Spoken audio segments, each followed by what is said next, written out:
నమస్తే సార్. నమస్కారం సార్, ఒక్కటి నాకు చిన్న ప్రశ్న గుర్తొచ్చింది. కొల్లిమూల దగ్గర రామ్కో సిమెంట్స్ ఏర్పాటైంది కదా. రామ్కో సిమెంట్స్ ఏర్పాటులో భాగంగా చాలామంది రైతులు భూములు కోల్పోయారు. అంటే పరిశ్రమ కోసం భూములు ఇచ్చారు, కానీ వాళ్ళకి నష్టపరిహారం రాలేదు పరిశ్రమ నుంచి. అదే 37 కోట్లు అనుకుంటా. అది అంత పెద్ద మొత్తంలో ఆగిపోయితే రైతుల కష్టాలు ఎవరు పట్టించుకోలేదు. ఆ తర్వాత మీరు పోరాటం చేసి దాదాపు 20 ఏళ్ళ తర్వాత అనుకుంటా వాళ్ళకి నష్టపరిహారం వచ్చేలా చేశారు మీరు అందరికీ కూడా. అది ఓకే, మంచి ఎఫర్ట్ పెట్టారు మీరు దాని మీద. వాళ్ళందరూ రైతులంతా ఈరోజు హ్యాపీగా ఉన్నారు మీ వల్ల. అంతెందుకు చేశారు నాకు తెలిసి ఆ రోజుల్లో మీకు ఏదో ఆ సంస్థ నుంచి కూడా కొంతమంది ప్రతినిధులు మిమ్మల్ని సంప్రదించారు, మంచి ఆఫర్ ఇచ్చారు. 37 కోట్లు ఇచ్చడం వల్ల మీకే ఒక 20 ఇస్తాం, సైలెంట్ అయిపోండి అన్నారు కదా. తీసుకొని ఉంటే మీకు బాగుంటుంది కదా. ఇప్పుడు రైతులకు ఇప్పించడం వల్ల మీకు వచ్చేది ఏంటి? వాళ్ళందరూ మీ వైపు ఉంటారా? నాగరాజు గారు జాగ్రత్తగా మాట్లాడండి. నేనా సార్? మీరే మళ్ళా ఈడ కమిషన్లకు అమ్మడిపోయే బతుకు కాదు నాది.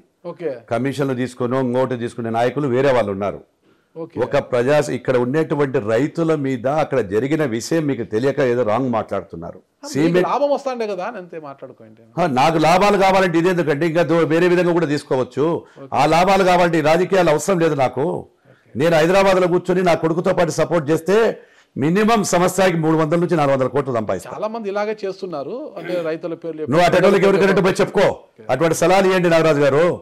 మంచితనము మీద ఉందిలే అని చెప్పి ఆరోపణలు చేయాలంటే ఇష్టం వచ్చే ఆరోపణలు చేయకండి. ఇక్కడ జరిగింది ఏంటి? అక్కడ ఉండేటువంటి రైతులు చాలా రోజుల నుంచి పరిశ్రమ మొదలు పెట్టలేదు. ఇప్పుడే పరిశ్రమ మొదలు పెడుతున్నారు.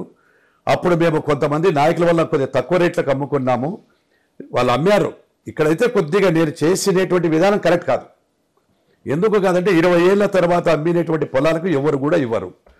నేను ఫ్యాక్టరీకి ఏమడిగానంటే ఇక్కడ జరిగినటువంటి చాలా రోజుల నుంచి వాళ్ళకి అన్యాయం జరుగుతూ ఉంది, పేద ప్రజలు ఉన్నారు, మీరు ఫ్యాక్టరీ కూడా లాభాలకు వస్తుంది, ఇక్కడ మంచి పరిశ్రమ రాయి ఉంది కాబట్టి మీరు అప్పుడైతే 75,000 రూపాయలు లక్ష చిల్లర ఏదో అమ్మారు.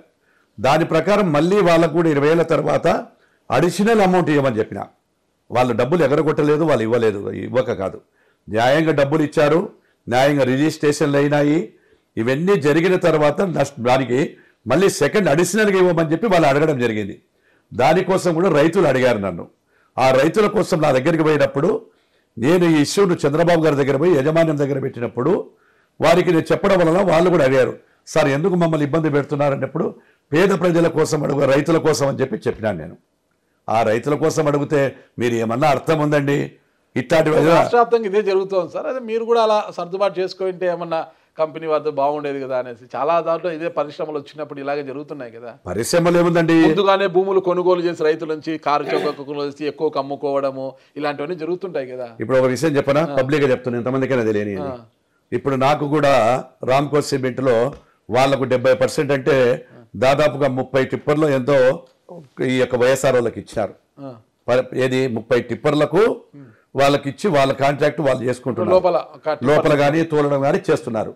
నాకు సంబంధించిన వరకు నేను కూడా గట్టిగా అడగడం జరిగింది మా కార్యకర్తల కోసం అని. నాకు సంబంధించిన వరకు కూడా 10 టిప్పర్లు ఇస్తే నా కార్యకర్తలు ఎవరైతే టిప్పర్లు పెట్టుకునే బాధ్యత చేయలేకపోతే దాదాపుగా నాకు ఒక కంపెనీ వారికి ఒక లారీ ట్రాన్స్పోర్ట్ వారికి పిలిపించి, అరే ఇక్కడ నేను చేయలేను, ఇది నాది కాదు, నా వృత్తి, ఆ డబ్బులు నాకు వద్దని చెప్పి నెలకు 9,50,000 రూపాయలు ఈరోజు ఆ యొక్క ఎవరైతే చిన్న చిన్న కార్యకర్తలు ఉన్నారో ఆ కుటుంబాలకు ఇస్తున్నా. ఇప్పటికి నేరుగా ఛాలెంజ్ ఇస్తే పోయి అడుగుపోండి ఫ్యాక్టరీలో, వాళ్ళు తీసుకుంటున్నారు. ఆ ఇద్దరు మామల్లుల మధ్యన ఏం జరుగుతుందో నాకు తెలియదు, కానీ అక్కడ వాళ్ళు తీసుకుంటున్నారు, నేను సొంతంగా చేసుకోలేకపోతున్నా. నా కార్యకర్తలు అంటే అక్కడ ఉండేటువంటి నాయకులు ఉండేటువంటి వాళ్ళు నేను సొంతంగా చేసుకోలేకపోయి నేను కార్యకర్తలకు ఇచ్చేశాను. అదే వదిలిపెట్టుకున్నప్పుడు ఇదెంత ఉంది? వీళ్ళ దగ్గర కమిషన్ల కోసం ఆశపడి పెట్టుకోవడానికి నేనేమన్నానా? అందరికీ మీలాంటి పెద్ద మనసు ఉంటే బాగుంటుంది సార్. రైతులు కావచ్చు, పేద ప్రజలు బాగుపడతారు. మీలాంటి పెద్ద మనసు ఉండాలి. మా మీద ఫైర్ అయితే అయ్యారు, కానీ ఒక కోపం మీరు ఏమొస్తుందంటే మీరు అక్కడ అంత నీచంగా అందరూ ఉంటారని ఆశించొద్దు మీరు. అంటే మీకు ఎట్లుందంటే రాజకీయ నాయకుడు అంటే ప్రతి ఒక్కరికి కూడా విలువలు పోయినాయి. ఇప్పుడు ఏ రాజకీయ నాయకుడైనా సరే వీళ్ళలు పోయినాయి, వీళ్ళకంతా ఇబ్బందులు ఉంటాయి, ఊరికే అందరూ కూడా అవినీతికి బాధపడతారని. ఎవరో చేసిన అవినీతి అందరికీ మంట కట్టొద్దని చెప్పి నేను తెలియజేస్తా ఉన్నాను. సారీ, మీరు కూడా చెప్తున్నాం, ఎందుకంటే నాకు కూడా కోపం వస్తుంది, బాధ లేస్తుంది. మీ బాధకు అర్థం ఉంది, నేను అర్థం చేసుకుంటున్నాను. అదే విషయం రామ్కో సిమెంట్ కు ఇంత ప్రజాదరణ ఉంది, డబ్బు ఉంది, అన్ని హోదాలు ఉన్నాయి, ఒక కమిట్మెంట్ ఉంది, పేద ప్రజలంటే ప్రేమ ఉంది. ఇలాంటి మిమ్మల్ని కోనేటి దుర్గా అనే వ్యక్తి మీద మీరు దాడి చేశారని మీ పైన SC/ST కేసు పెట్టి 33 రోజుల పాటు మిమ్మల్ని రిమాండ్లో పెట్టారు కదా. అసలు ఎలా ఉన్నింది ఆ బాధ అసలు? ఎంజాయ్ చేశా. ఎంజాయ్ చేశారా ఎస్, జైలు జీవితాన్ని? మన చాలా మంది ఎంజాయ్ చేస్తారు. మీ కుటుంబ సభ్యులు ఏమైపోయి ఉంటారు? మీ కుమారుడు, మీ కుమార్తె, మీ వైఫ్? నేనైతే వాళ్ళు ఏమైనా అయిపోయి కానీ నా కార్యకర్తల కోసం నేను జైలుకి పోయినా అని చెప్పి ఎంజాయ్ చేశాను. నా కార్యకర్తలు నా ఎమ్మడిబడి వాళ్ళు ఇబ్బందులు పెడతా ఉన్నారు, ఇంటి మీదకి వచ్చారు. నేను ఒకటే గుర్తుపెట్టుకోండి, నేను అఫెన్స్ చేయను కానీ డిఫెన్స్ కోసం ఎంత దూరమైనా మళ్ళా రాబోయే కాలంలో మళ్ళా టీవీ ద్వారా చెప్తున్నా, దేనికైనా తెగబడతాను.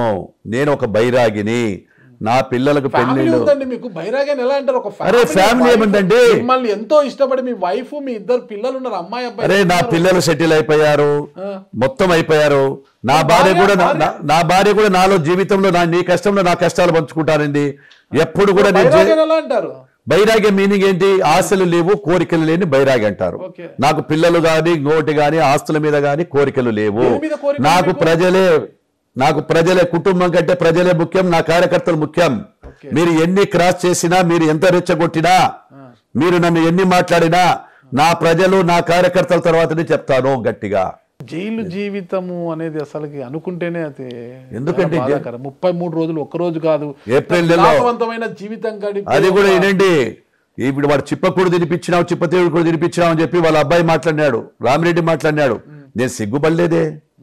మీరు ఎవరి కోసం పోయినా, నా కార్యకర్తల కోసం పోయినా, నేనేదో దొంగతనాలకు పోలే, వాళ్ళ మాదిరిగా కిరాయి హత్యలు చెప్పిలా, ఎక్కడ కాంట్రాక్ట్ మర్డర్లు చెప్పిలా. నేను నా కార్యకర్తలు ఇబ్బంది పెడుతున్నాడు ఒక యూజ్లెస్ ఫెలో. అదే విధంగా ఇంటి మీదకి వచ్చారు.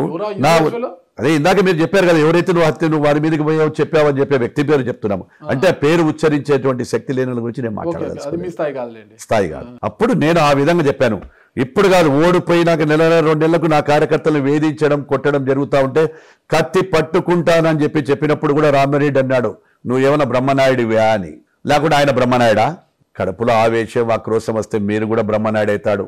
అసలు ఎలా ఎంజాయ్ చేశారు? ఇంట్లో మీరు కోరిన ఫుడ్ తినేంత సౌకర్యం ఉంది, జైల్లో కనీసము బయట నుంచి ఫుడ్ కూడా లోపలికి వెళ్లకుండా మొత్తం కట్టడి చేసేసారు, మొత్తం కెమెరాలే పెట్టేసినట్టు చేశారు. ఒక పాత్రికేయుని కూడా ఆడ రెగ్యులర్ డ్యూటీకి పెట్టేశారంట కదా, బయట నుంచి ఏమి కూడా లోపలికి పోకూడదు అని. అంత కట్టుదిట్టంగా, అంత అక్కస్తో పెట్టారు మిమ్మల్ని. ఎలా ఉండింది లోపల అసలుకి? ఒక్కటి నాగరాజు గారు, నీ కట్టుదిట్టమైతే బయట పెట్టారు. ఒక్కరోజు ఏదో వాళ్ళకి ఎంత మామూలుగా జైలు సూపరింటెండెంట్లు వాళ్ళు అక్కడ స్థానికంగా ఏదైనా ఒక రైస్ ఒకటి ఏదో వండుకుంటుంటే ఒకరోజు వాళ్ళే నన్ను చూసినటువంటి తెలిసిన అతను ఒక కొద్దిగా రైస్ ఒకటి తెచ్చిచ్చాడు. అక్కడ కూడా కొంతమంది ఆఫీస్లో తెలియని వాళ్ళు ఎవరో పోయి జనార్దన్ రెడ్డికి ఆ రైస్ ఇచ్చారని చెప్తే మరుసటి జేఏజీని తీసుకొచ్చి వాళ్ళు వండుకునే అన్నాన్ని కూడా క్యాన్సిల్ చేశారు. అక్కడ ఆ సిస్టాన్ని క్యాన్సిల్ చేయించారు. మళ్ళీ కెమెరా పెట్టారు ఏమి ఉందని. 2 సార్లు 3 సార్లు ఆ యొక్క జైలు సూపరింటెండెంట్ కంటే పై లెవెల్లో ఉండేటువంటి అధికారులు వచ్చి ఏం జరుగుతుంది, ఏం చేస్తున్నారని చెప్పి నా దగ్గర ఏదో ఫోన్లు ఉన్నాయా అవి అన్నీ చెక్ చేసుకుంటారు, సర్ప్రైజ్గా చేసుకుంటూ. 32 రోజులు నా కుటుంబంలో ఏ సభ్యుని కలవనీయలేదు, ఒక కార్యకర్తను కలవనీయలేదు, ఎవరికి పర్మిషన్ ఇవ్వలేదు. 2019లో మీరు అటువైపు వెళ్ళిపోయింటే ఆ కష్టం ఉండేది కాదు కదా? ఎందుకు ఆనందంగా స్వీకరించారు కదా. నేను ఇష్టపూర్వకంగా వచ్చినప్పుడు కష్టం అనిపించదు. రాజకీయాలకు వచ్చినప్పుడే ఇవన్నీ కూడా ఊహించినటివే. గొడవలు జరుగుతాయి, అల్లర్లు జరుగుతాయి, జైలుకు పోవాలి, ఇంకా నేను ఇంకా పెద్ద పని కూడా చేయాల్సి వస్తుందేమో తెలియదు నాకు. ఎందుకంత మొండితనము? కొంతమంది పోలీస్ సిబ్బంది మీకు తెలిసిన వారు ముందస్తు బెయిల్ తెచ్చుకోండి, అటు ఏదో మేము కాస్త చూస్తామన్నా కూడా అవసరం లేదు, నేనే వచ్చి సరెండర్ అవుతానని వెళ్ళి మరి సరెండర్ అయ్యి జైలుకి వెళ్ళారు ఎందుకు? ఒక్కటి ఇక్కడ నేనేమవుతుందంటే, జైల్లో అక్కడ నేరం ఎక్కడ ఏ విధంగా జరిగింది, ఎందుకు జరిగింది అనేది పక్కన పెడితే, ఒకసారి నా మీద అక్కడ ఆరోపణలు వచ్చిన తర్వాత నేను పారిపోయి బెయిల్ తెచ్చుకోవడం వలన ఏం లాభం వస్తుంది? పారిపోయినాడు, బెయిల్ తెచ్చుకున్నాడు. ఏ రోజైనా నేను పోవాల్సి వస్తుంది. ఈ ప్రభుత్వంలో కక్ష సాధింపు చర్యలు ఎక్కువ. తర్వాత నేను గిన అదే విధంగా పోతే నా కార్యకర్తలందరినీ కూడా వెంటపడి అక్కడ లేని వాళ్ళను కూడా కేసుల్లో పెడతారు. అది నాకు నచ్చదు. భయపడి పోవడం అనేది నా యొక్క రక్తంలో లేదు. ఎన్ని కేసులకైనా నేను రెడీగా ఉన్నాను. నేను భయపడి పారిపోను. 33 రోజుల్లో ఏదైనా కసి వచ్చిందా? ఇది చెయ్యాలి, మనసు కసి బ్రహ్మాండంగా వచ్చింది. కసి ఏంది కాదు, మళ్ళీ గెలవాలి, నా ప్రజలకు న్యాయం చేయాలి, నా కార్యకర్తలకు న్యాయం చేయాలి, అధికారంలోకి తెలుగుదేశం పార్టీని తీసుకురావాలి. సుమన్ టీవీలో మీ పర్సనల్ అండ్ బిజినెస్ ప్రమోషన్స్ కోసం కింది నెంబర్కి కాంటాక్ట్ చేయండి.